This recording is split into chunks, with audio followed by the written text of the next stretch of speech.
The massive throne room stretched across half a mile of polished black stone. Emperor Drakth sat on his crystal throne, his four eyes scanning the holographic display that floated before him.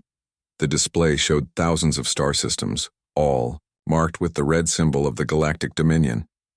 His empire was vast, powerful, and hungry for more.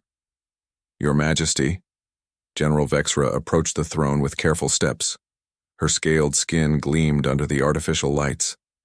"We have received a message from the Veil Collective." Emperor Drakth's main eyes narrowed. The Veil Collective rarely spoke to anyone. They were old aliens who lived in the dark spaces between stars. Most people thought they were just stories told to scare children. "What do they want?" Drakth asked. General Vexra activated a small device. A ghostly voice filled the throne room. The words came in the old galactic language, but the translation was clear. "Do not attempt invasion of the third planet of the Sol system. The consequences will be catastrophic." The Emperor laughed. It was a sound like breaking glass. "They warn us about some primitive world? Show me this planet." The holographic display changed. It now showed a small blue and green planet orbiting a yellow star. Data scrolled beside the image. The planet's name was Earth, and it was home to creatures called humans.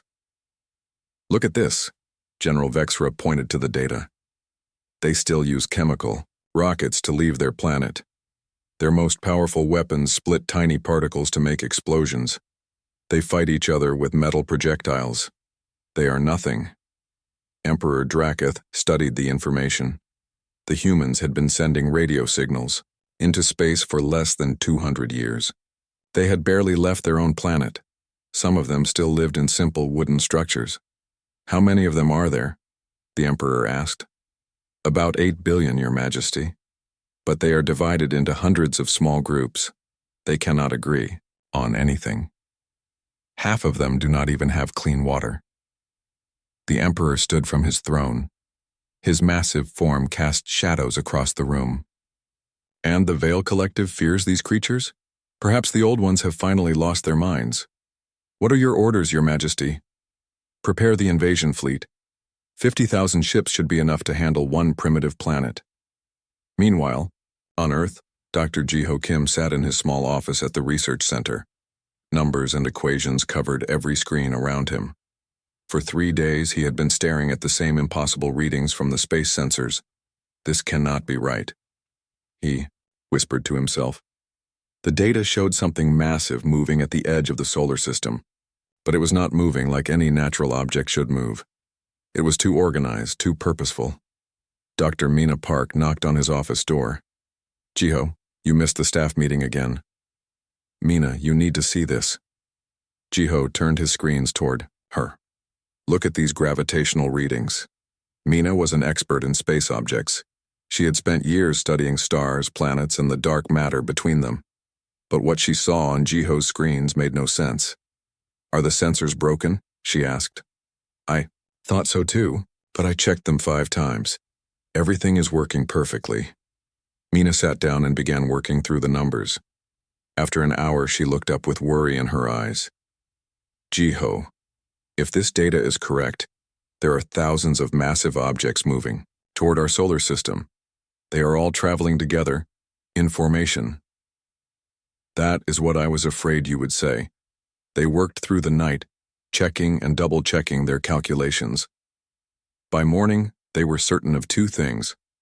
Something huge was coming toward Earth, and it would arrive in less than 6 months. "We need to tell someone," Mina said. "Tell them what? That aliens are coming? They will think we are crazy. Then we need proof." Across the city, Captain Taemin Choi was having his own problems. He worked for the Korean Space Defense Initiative, a small military group that watched the skies for threats. Most days, the biggest threat was space junk falling back to Earth. But today was different. Lieutenant Yuna Lee had brought him a report that made his head hurt. "Sir, we are picking up radio signals from deep space," Yuna said. "They are not natural signals. Someone is sending them on purpose." Taemin looked at the data. "Can we understand what they are saying?" "Not exactly, but the signals repeat in patterns. It looks like some kind of language." "How far away are they coming from?" That is the strange part, sir. The signals are getting closer. Whatever is sending them is moving toward our solar system. Taman had been a soldier for 20 years. He had seen wars and disasters, but the idea of visitors from space made him nervous in a way that bullets and bombs never had. Have you told anyone else about this? He asked. No, sir. I brought it to you first.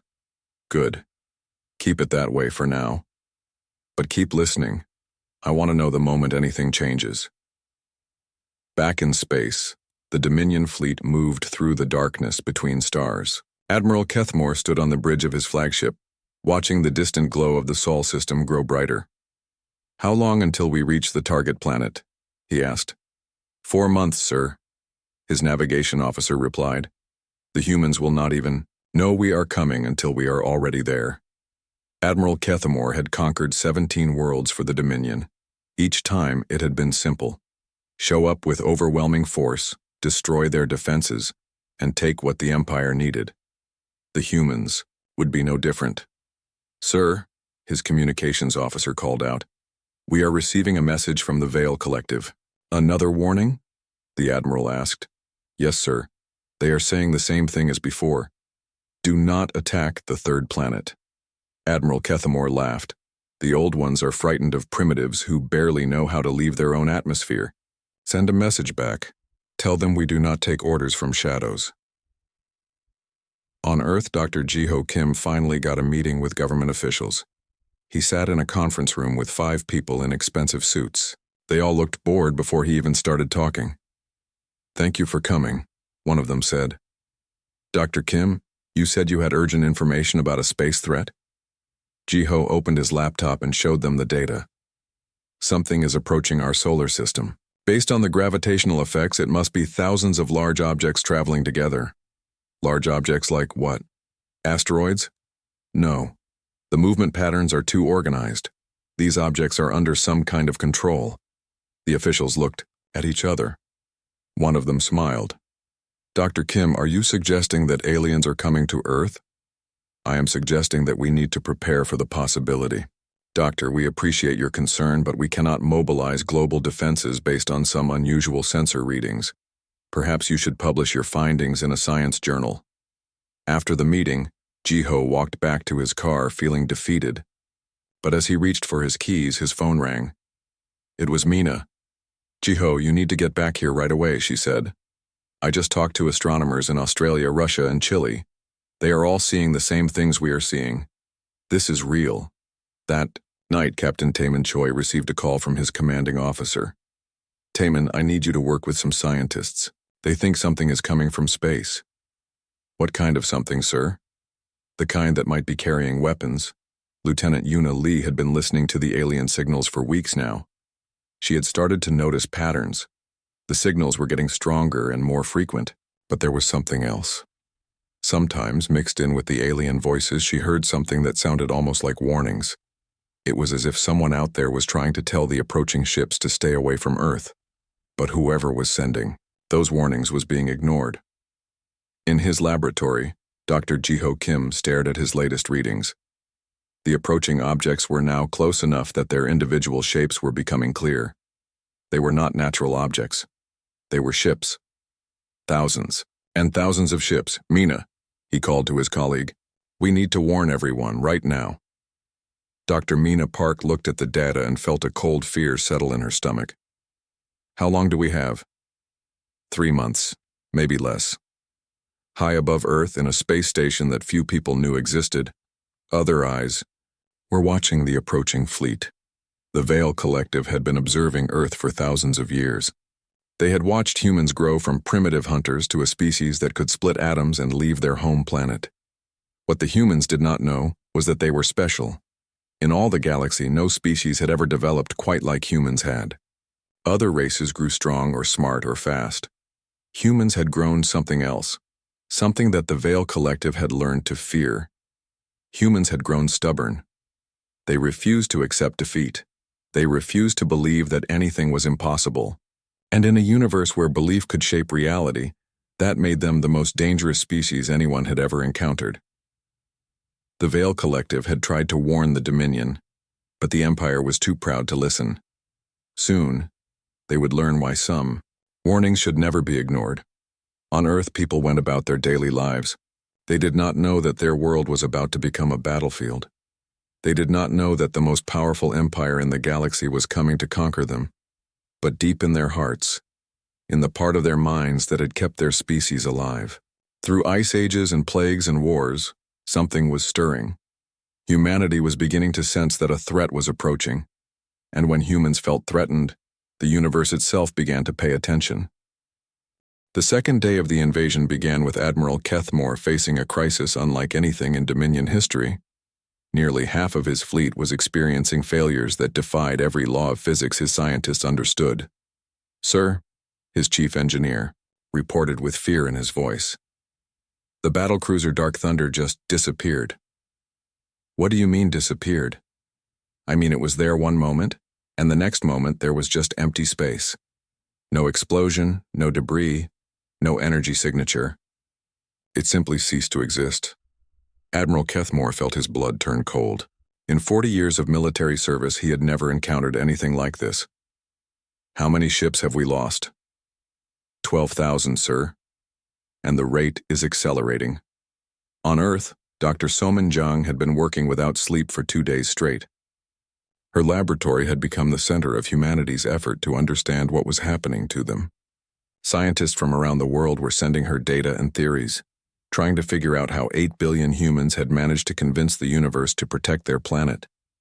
"I think I understand the mechanism," she announced during a video conference with researchers from 50 countries. "Human consciousness appears to be naturally connected to quantum fields in ways we never suspected. When we face extinction, our survival instinct triggers changes in the fundamental structure of reality." Dr. Jiho Kim, who was listening from his own laboratory in Seoul, asked the question everyone was thinking. "Are you saying we have always had this ability?" "Not exactly. I think it has been dormant for most of human history. But the threat of complete extinction activated something that was always there." Around the world, people were beginning to understand that they were not helpless victims of an alien invasion. They were active participants in a battle being fought with weapons they did not even know they possessed. And as that understanding spread, the effects became stronger. Captain Taemin Choi was coordinating Earth's first military response from his command center in Seoul. But the response was unlike any military operation in human history. "Sir," Lieutenant Yuna Lee announced, "we have volunteer pilots requesting permission to engage the alien fleet." "With what aircraft? Our fighters cannot reach space." "That is the strange part, sir. They are reporting that their aircraft are somehow being modified during flight. Jets that should run out of fuel after 2 hours are staying in the air for days.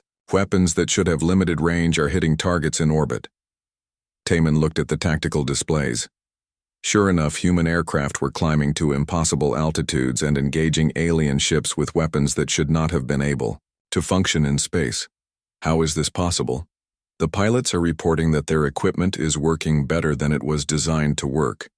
It is as if reality is upgrading their capabilities in real time. Meanwhile, Admiral Kethmore was watching his fleet fall apart in ways that violated every law of nature. Ships that had been built to last for centuries were aging decades in hours. Weapon systems were developing flaws that their creators had specifically designed to be impossible. "Sir," his communications officer reported, "we are receiving a transmission from the Veil Collective." "What do they want now?" The ancient voice filled the bridge. "We warned you. The humans are not a normal species. They are evolution's answer to the question of what happens when consciousness and reality become one. Retreat while you still can." Admiral Kethmore cut off the transmission. He had come too far to retreat now. But privately, he was beginning to understand what the Veil Collective had been trying to tell them. On Earth, people were discovering abilities they never knew they had. A farmer in Iowa found that his old hunting rifle could hit targets in orbit. A mechanic in Detroit watched her broken car repair itself and then transform into something that could fly through space. It was not magic. It was something far more dangerous. It was 8 billion humans refusing to accept that something was impossible, and reality bending to accommodate their stubborn belief. Dr. Mina Park was monitoring the effects from her observatory when she noticed something that made her call Jiho immediately. "The quantum changes are not limited to Earth anymore," she told him. "They are spreading outward through the solar system." What does that mean? It means that human will is not just protecting our planet. It is starting to rewrite the laws of physics throughout our entire solar system, and the alien fleet is trapped inside that zone of altered reality. In space, Admiral Kethmore was discovering exactly what Mina meant. His ships could no longer retreat. Every time they tried to leave the solar system, their engines would malfunction or their navigation systems would fail. "Sir, the fleet is reporting that space itself seems to be working against us," his navigation officer announced. "Courses that should lead away from Earth somehow curve back toward it. That is impossible." "Yes, sir." But so was everything else that has happened in the last 2 days. The Admiral realized with growing horror that his fleet was not just being defeated. It was being absorbed by a region of space where human determination had become the dominant physical law. On Earth, the counterattack was beginning in earnest. But it was not like any military operation in history. Human soldiers were discovering that their weapons worked better when they were defending their home. Their vehicles became faster and stronger when they were protecting their families. Their courage grew when they realized that reality itself was fighting alongside them. Lieutenant Yuna Lee was coordinating with pilots around the world when she noticed something extraordinary. "Sir, the pilots are reporting that they can understand what the alien ships are thinking." "What do you mean?" Captain Taman asked. "They know where the alien ships are going to move before they move.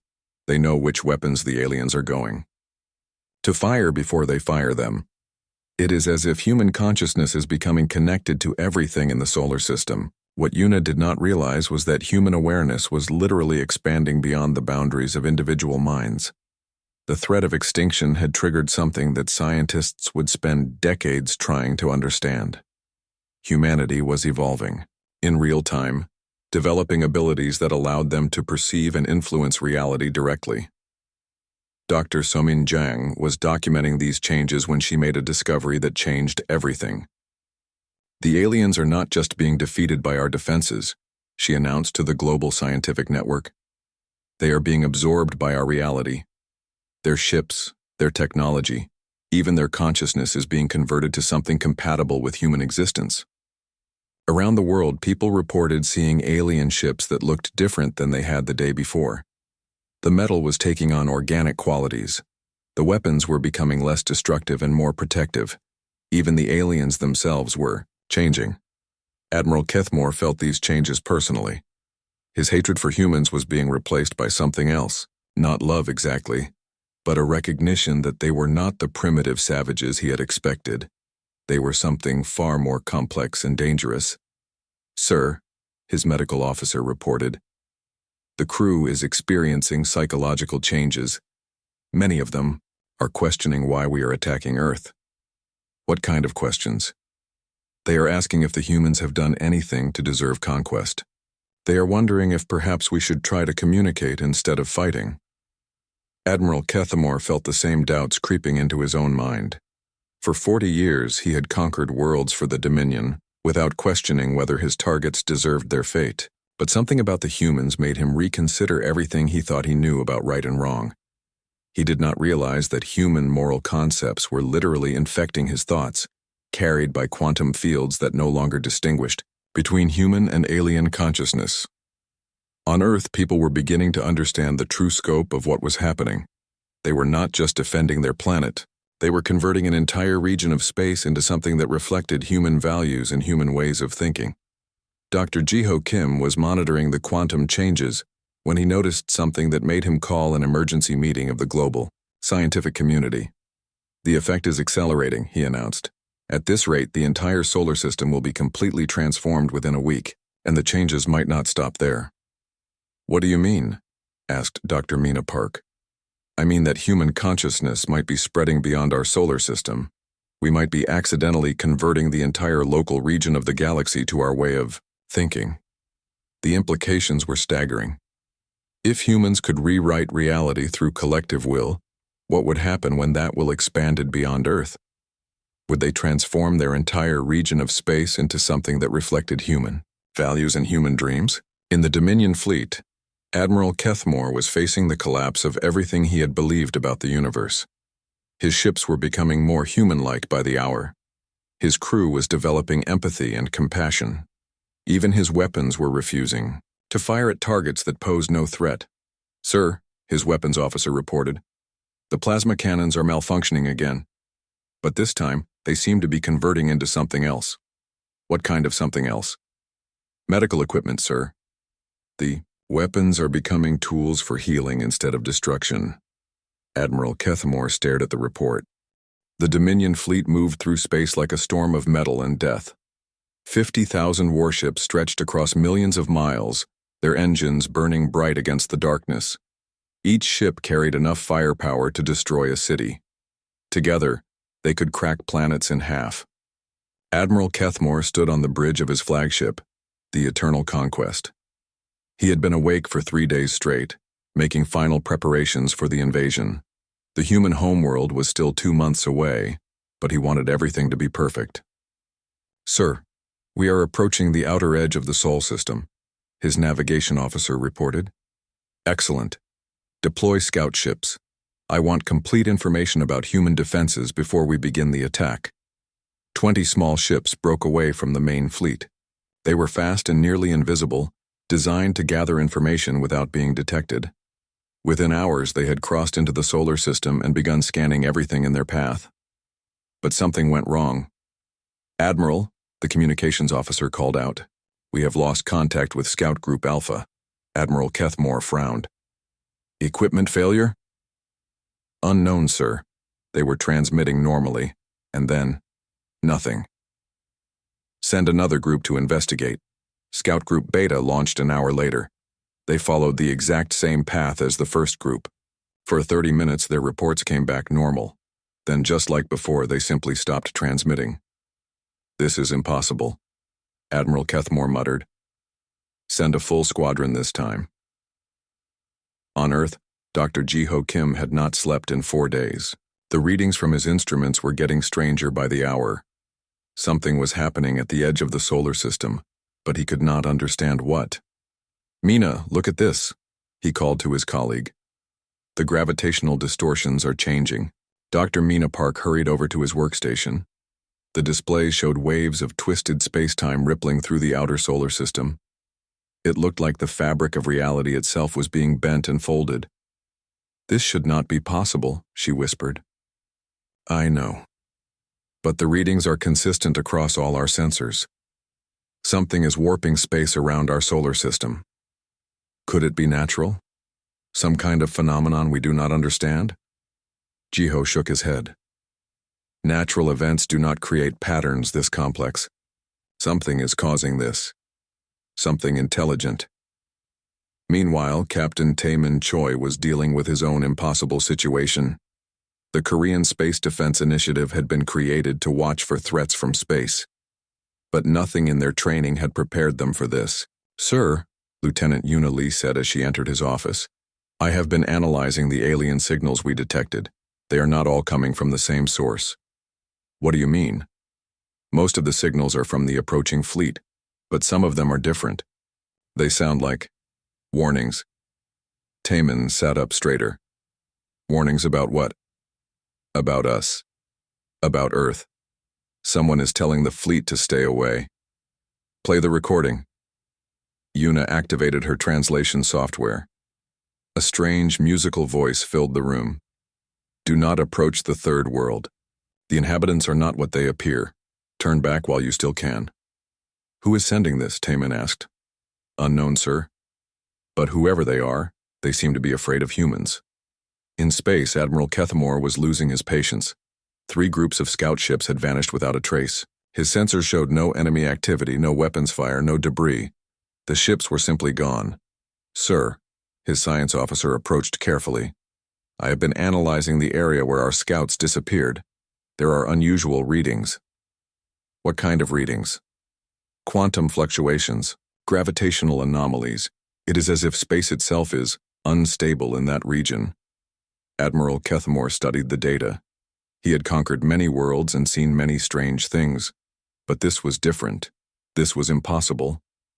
Could the humans have some kind of defensive technology we do not know about? Sir, based on our intelligence, humans barely understand quantum physics. They could not create technology like this. Then what happened to my ships? I do not know, sir. Back on Earth, more people were starting to notice that something was wrong. Astronomers around the world were detecting the same strange readings that Jiho and Mina had found. But when they tried to share their findings, they were met with disbelief.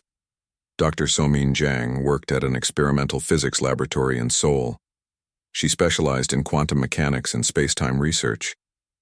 When Jiho contacted her about the gravitational anomalies, she thought he was joking. "You are telling me that space is being folded around our solar system?" she asked during their video call. "That is exactly what I am telling you," Jiho replied. "The mathematics are clear. Something is bending reality itself." Somin looked at the data Jiho had sent her. Her expertise was in quantum field theory and the strange ways that matter and energy behaved at the smallest scales. What she saw in the data made her hands shake. "Jiho, if these readings are correct, then the quantum vacuum around Earth is becoming unstable. That should be impossible." "Impossible seems to be happening a lot lately. I need to run some tests. Give me 12 hours. That night, Somin worked in her laboratory using equipment that cost more than most people earned in a lifetime. She was trying to recreate the conditions shown in Jiho's data. What she discovered changed everything she thought she knew about physics. When humans were present in her laboratory, the quantum fields behaved differently. When they were stressed or afraid, the effect became stronger. It was as if human emotions were somehow connected to the basic structure of reality. "This cannot be right," she whispered to herself. But every test gave the same result. In space, the Dominion fleet had reached the outer planets of the solar system. Admiral Kethmore decided to stop sending small groups and commit to a full advance. But as his ships crossed an invisible line in space, things began to go wrong. "Sir, the dreadnought Dark Star is reporting engine failures," his communications officer announced. "What kind of failures?" "All kinds, sir. Their faster-than-light drive has shut down. Their weapon systems are offline. Even their life support is having problems." "That is impossible. Those systems have completely different power sources." "I know, sir. But 15 other ships are reporting similar issues." Admiral Kethmore felt a cold fear growing in his chest. His fleet was the most advanced military force in the galaxy.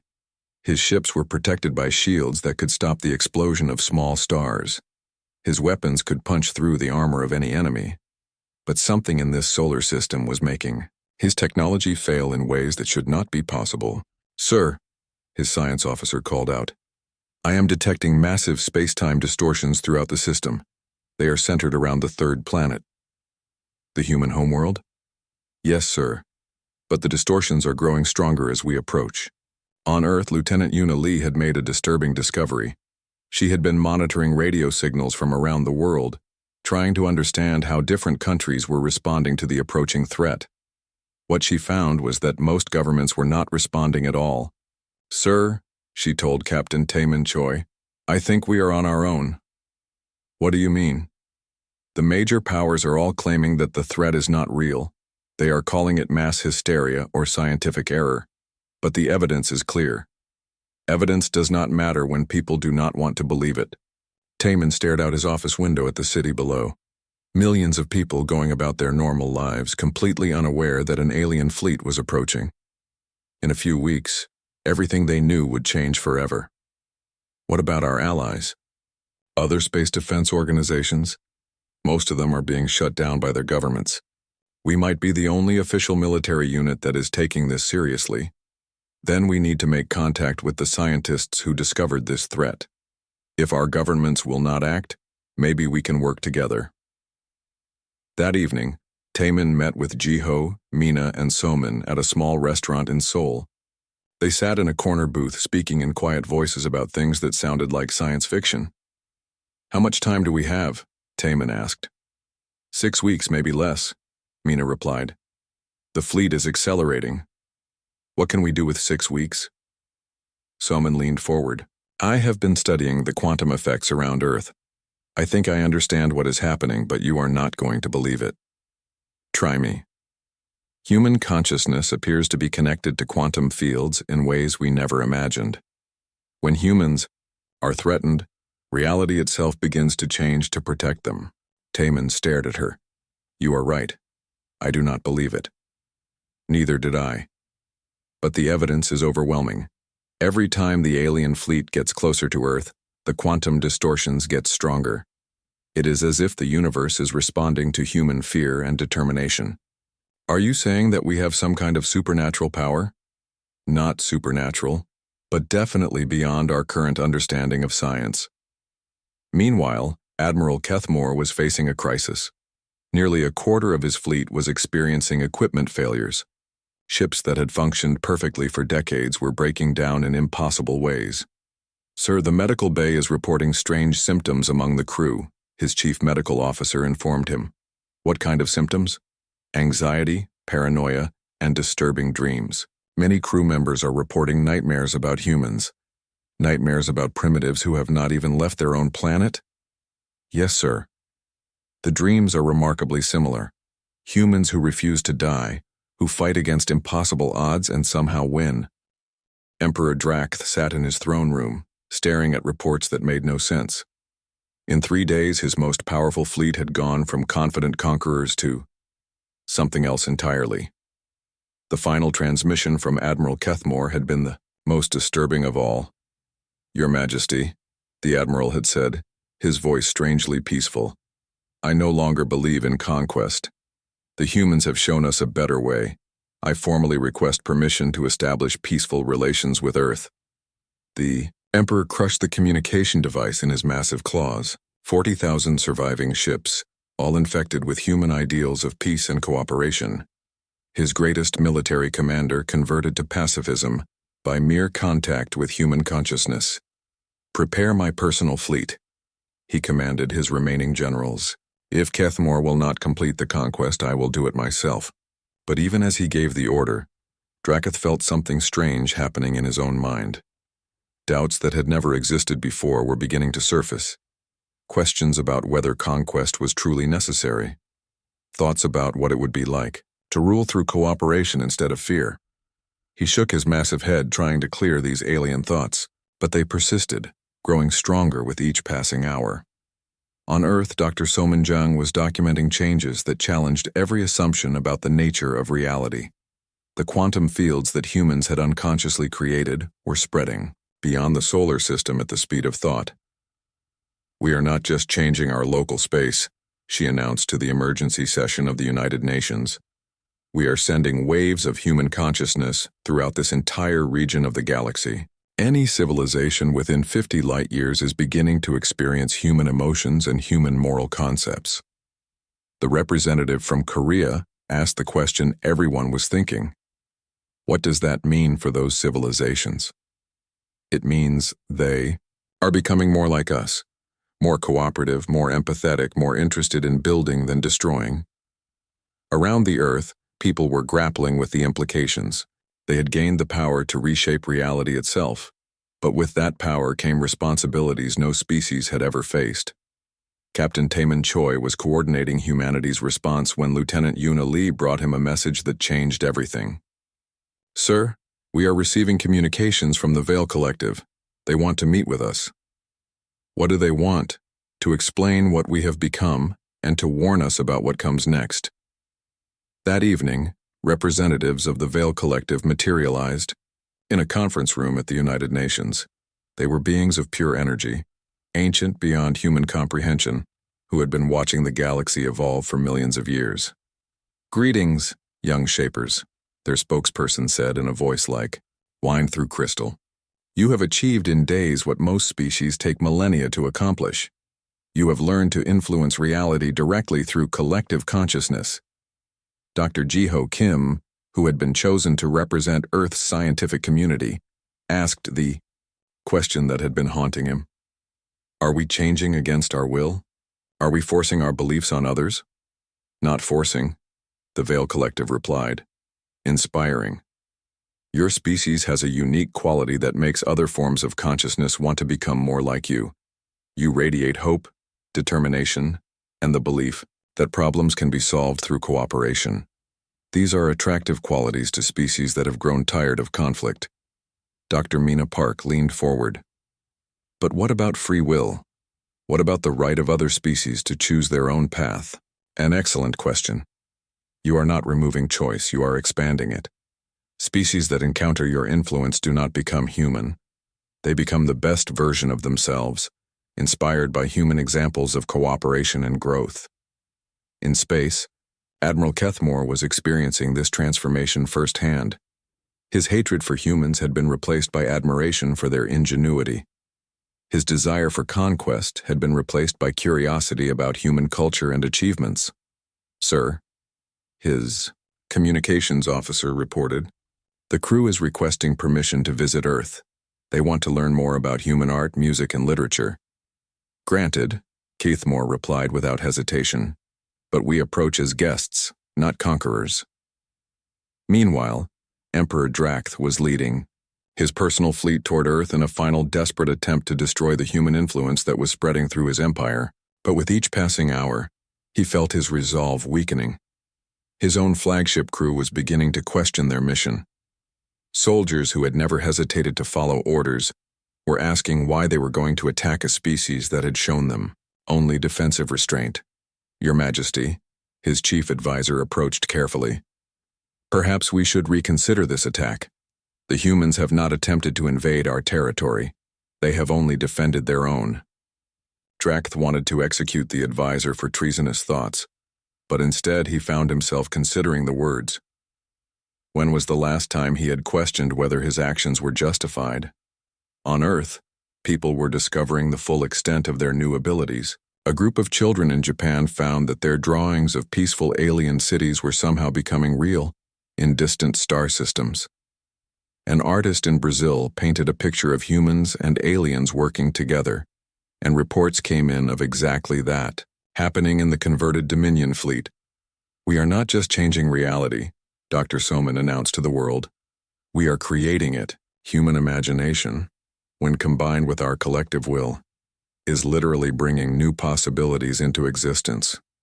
The implications were both wonderful and terrifying. If human thoughts could reshape the galaxy, what responsibility did they have? To think carefully about what they imagined? When Emperor Drakth finally arrived at Earth with his personal fleet of 10,000 ships, he found something he never expected. Admiral Kethamore's converted fleet was there to meet him, but not to fight. They had come to protect Earth, and by extension to protect the source of the transformation that had given them new purpose and hope. "Stand down, Your Majesty," Kethmore broadcast to the Emperor's fleet. "The humans are not our enemies. They are our teachers." "Teachers?" Drakth roared. "They are primitives who have infected you with weakness. No, Your Majesty, they have cured us of blindness. For the first time in my life I can see beyond conquest to creation, beyond destruction to cooperation. They have not made us weak, they have made us complete." As the two fleets faced each other in space around Earth, something unprecedented happened. The crews of Drakth's ships began refusing orders to attack, not through mutiny or rebellion, but through the simple realization that violence was no longer necessary. "Sir," Drakth's weapons officer reported, "the crews are laying down arms. They say they would rather talk than fight." The Emperor felt his 1,000-year reign crumbling around him. But instead of rage, he felt something he had never experienced before: relief. On Earth, Dr. Ji-Ho Kim was monitoring the quantum changes when he detected something that made him call an emergency session of the global leadership. "The effect is reaching critical mass," he announced.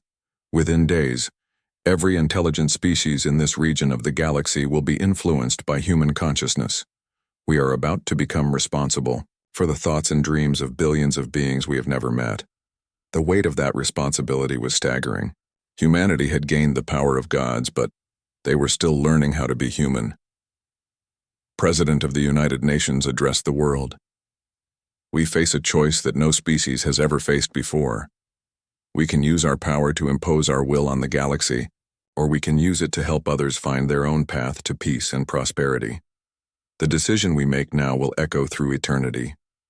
The debate that followed would reshape not just human society, but the entire galaxy. In the end, humanity chose to do what they had always done when faced with impossible challenges. They decided to try to find a way that worked for everyone. Emperor Drakth requested permission to visit Earth personally. When he arrived, he met with human leaders in the same United Nations building where the Veil Collective had first explained humanity's new role in the galaxy. "I have come to surrender," he announced, "not because you have defeated me, but because you have shown me something better than victory." "What is that?" asked the Secretary General. "The possibility of ruling through love instead of fear, of building instead of destroying, of creating realities where everyone can flourish." The ceremony that followed was unlike anything in galactic history. The most powerful emperor in known space formally requested to become a student of human philosophy and cooperation. But the real transformation was happening throughout the galaxy. Species that had never communicated began working together on projects that benefited everyone.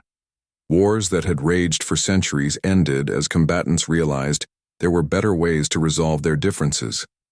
Technologies that had been used for destruction were converted to tools for creation and healing.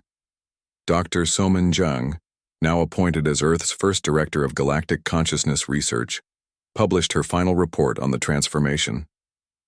Humanity did not conquer the galaxy through superior weapons or tactics. We reshaped it through the simple belief that cooperation is better than conflict, that creation is better than destruction, and that everyone deserves the chance to become the best version of themselves. The Veil Collective, who had observed the rise and fall of countless civilizations, made their final statement about the day of first contact began like any other day on Earth. People woke up, went to work, and worried about ordinary things like bills and weather. They had no idea that 50,000 alien warships were about to announce their presence with overwhelming violence. Admiral Kethmore stood on the bridge of his flagship watching Earth grow larger on his screens. The blue and green planet looked peaceful and defenseless. His instruments detected no advanced weapons, no powerful shields, no signs of a military that could challenge his fleet. "All ships, prepare for attack," he commanded. "Target their orbital stations first, then their cities." Across the Dominion fleet, weapons that could destroy mountains began charging with deadly energy. Plasma cannons heated up to temperatures hotter than stars. Antimatter torpedoes armed their warheads with enough power to crack continents. On Earth, Dr. Jiho Kim was in his laboratory when every alarm in the building started screaming at once. His instruments were detecting energy readings unlike anything he had ever seen. "Mina!" he shouted to his colleague. "They are here!" Dr. Mina Park rushed to her own workstation. The displays showed massive energy signatures appearing all around Earth. Hundreds of them. Then thousands. "Dear God," she whispered. "How many ships are there?" Before Jiho could answer, the first attack began. From the Dominion fleet, beams of pure destruction lanced toward Earth's orbital platforms. These weapons had destroyed the defenses of 17 worlds. They should have turned Earth's satellites and space stations into clouds of glowing gas. Instead, something impossible happened. The beams simply stopped existing, not deflected, not absorbed. They faded away like morning mist, as if they had never been fired at all. Admiral Kethmore stared at his displays in confusion. What happened? Why did our weapons not hit their targets? His weapons officer checked and rechecked his systems. "Sir, the weapons fired correctly, but the energy beams just disappeared." "That is impossible." "Yes, sir, but it happened anyway." Across the fleet, every captain was reporting the same thing. Their most powerful weapons were simply ceasing to exist as they approached Earth. On the planet's surface, Captain Taemin Choi was coordinating Earth's defense from a command bunker in Seoul. He had expected to see his orbital platforms destroyed in the first moments of the attack. Instead, his screens showed something that made no sense. "Sir," Lieutenant Yuna Lee called out, "the alien weapons are not reaching their targets." "What do you mean?" "I mean they are firing at us, but their shots are disappearing before they hit anything." Taman looked at the displays. Sure enough, he could see the alien fleet firing again and again. But their weapons simply vanished when they got close to Earth. How is that possible? I do not know, sir. But whatever is happening, it is protecting us. In her laboratory, Dr. Soman Jang was watching readings that broke every law of physics she knew. The quantum fields around Earth were behaving in ways that should have been impossible. Reality is rewriting itself, she said to no one in particular. The universe is literally changing the rules to protect Earth. She had been studying quantum mechanics for 15 years. She knew that at the smallest level, reality was fluid and strange. But she had never imagined that human will could actually reshape the fundamental forces of nature. Yet that was exactly what was happening. As the alien attack intensified, human determination grew stronger. And as human determination grew stronger, the universe itself began fighting back against the invaders. Admiral Kethamore was becoming desperate. His fleet had fired enough energy to destroy a dozen planets, but Earth remained completely unharmed.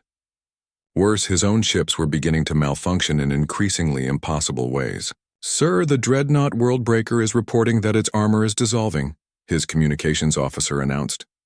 Dissolving? What do you mean dissolving? The molecular bonds in the hull are breaking apart for no apparent reason. The ship is falling apart from the inside. That cannot happen. Our armor is made from materials that can withstand the core of a star. I know, sir, but it is happening anyway. Across the fleet, similar reports were coming in. Ships were experiencing failures that violated the basic laws of physics. Weapons were melting while their cooling systems worked perfectly. Life support systems were producing gases that should not have existed. On Earth, people were beginning to realize that they were under attack. But instead of panic, something else was spreading through the human population. It was a feeling that had carried their species through ice ages and plagues and wars. Stubbornness. Humans did not like being told they could not do something. They especially did not like being told they were going to die. When faced with impossible odds, their first instinct was not to surrender but to figure out how to win anyway. And in a universe where consciousness could influence reality, that attitude was changing everything. Dr. Ji-Ho Kim was monitoring the quantum effects when he noticed something extraordinary. Every time news of the alien attack spread to another part of Earth, the protective field around the planet grew stronger. "Mina, you need to see this," he called out. "The more people who know about the attack, the more powerful our defenses become." Dr. Mina Park looked at his data. That is impossible. So was everything else that has happened today. Meanwhile, Lieutenant Yuna Lee was broadcasting updates about the battle to people around the world. She had expected governments to order her to stop, but instead, she was getting requests for more information. "Sir," she told Captain Taman Choi, "people want to know what is happening. They want to help. How can civilians help fight a space battle?" "I do not know, sir. But they are asking." What Taman did not realize was that human curiosity and determination were literally rewriting the laws of physics around Earth. Every person who learned about the attack and refused to accept defeat added their will to a growing field of protective energy. Admiral Kethamore decided to try his most powerful weapon. The Planet Cracker was a device that could destroy entire worlds. It drew energy from the vacuum of space itself and focused it into a beam that could cut through the core of a planet. "Charge the Planet Cracker," he ordered. "If we cannot destroy their defenses, we will destroy their entire world." The massive weapon took an hour to charge.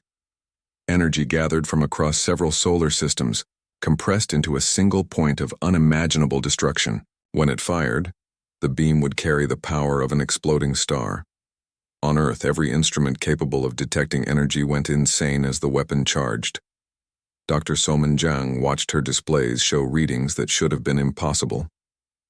"They are charging something big," she announced over the communications network that connected all of Earth's scientists. "This is beyond anything we have seen so far."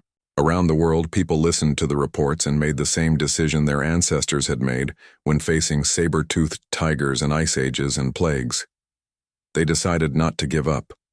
In Seoul, an old woman who sold vegetables at a market heard the news and thought about her grandchildren. She did not understand physics or space battles, but she understood that something was trying to hurt her family.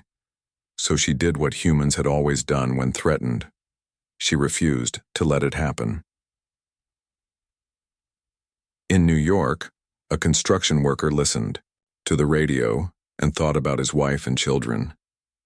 He had never been in a war, but his grandfather had fought against impossible odds and won. So he decided that humans would find a way to win this time too. In Lagos, a young student heard about the alien attack and remembered stories of how her ancestors had survived slavery and colonization. If they could overcome those challenges, humans could overcome this one too. All around Earth, 8 billion people made the same choice.